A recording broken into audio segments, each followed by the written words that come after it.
My name is Autumn Bryant, and I'd like to show you the referral form that I have created for speech and language referrals.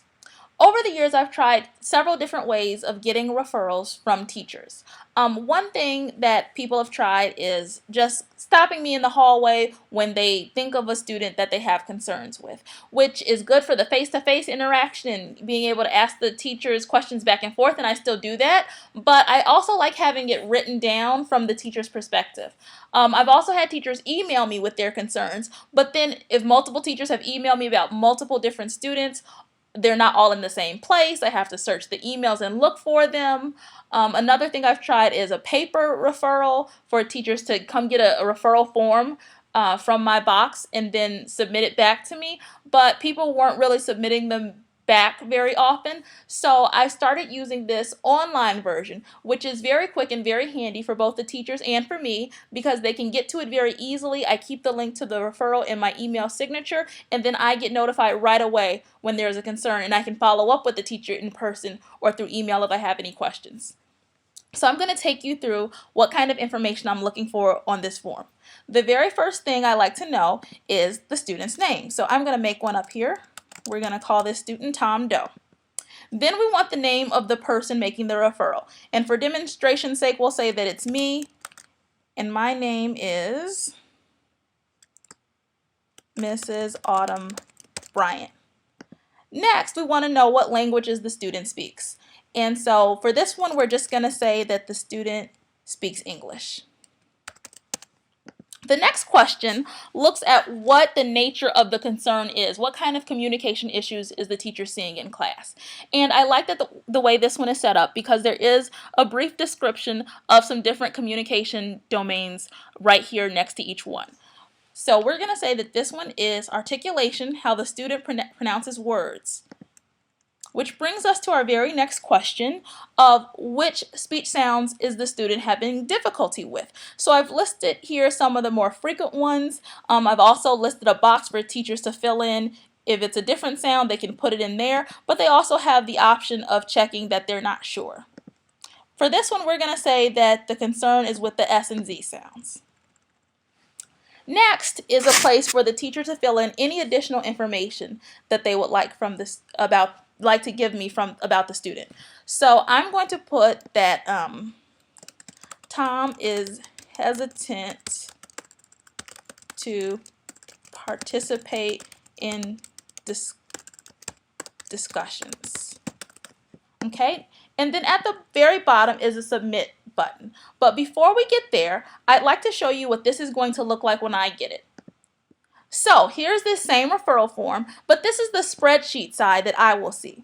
So while the teacher sees this nice, cute form that looks like a torn out sheet of notebook paper, what I see is this spreadsheet with all of the same questions listed along the top, as well as 2 additional columns for me to take notes on what I saw when I observed the student and what my plan is for working with the student.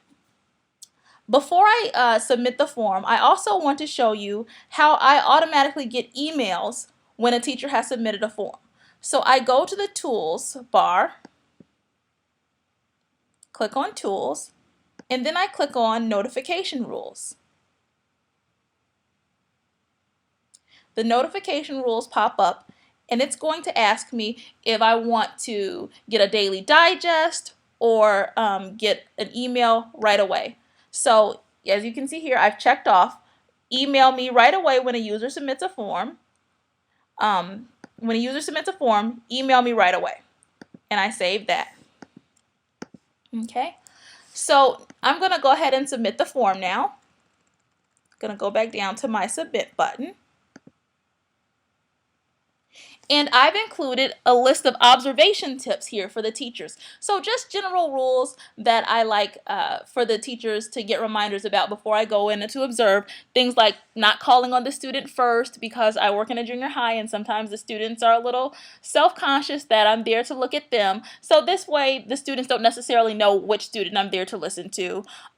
Also asking open-ended questions so I have plenty of opportunity to hear the student speak, and that it's great to ask follow-up questions to expand the speech and language sample as well. So the form is now submitted, so I'm going to go back to the spreadsheet side that I will see, And now we have that same information right here in the form. We have that it's about Tom Doe, articulation is the concern, it was for S and Z sounds, and then after I've observed the students, I would make some notes here. So I always write the date, and then I might say observed in science class, pronounced frontal and lateral lisps. My plan is to contact parents about speech history. Okay, so now I have my notes there as well. Okay, and then the teacher has the option to go back and submit another form if there's other students they have the concerns with.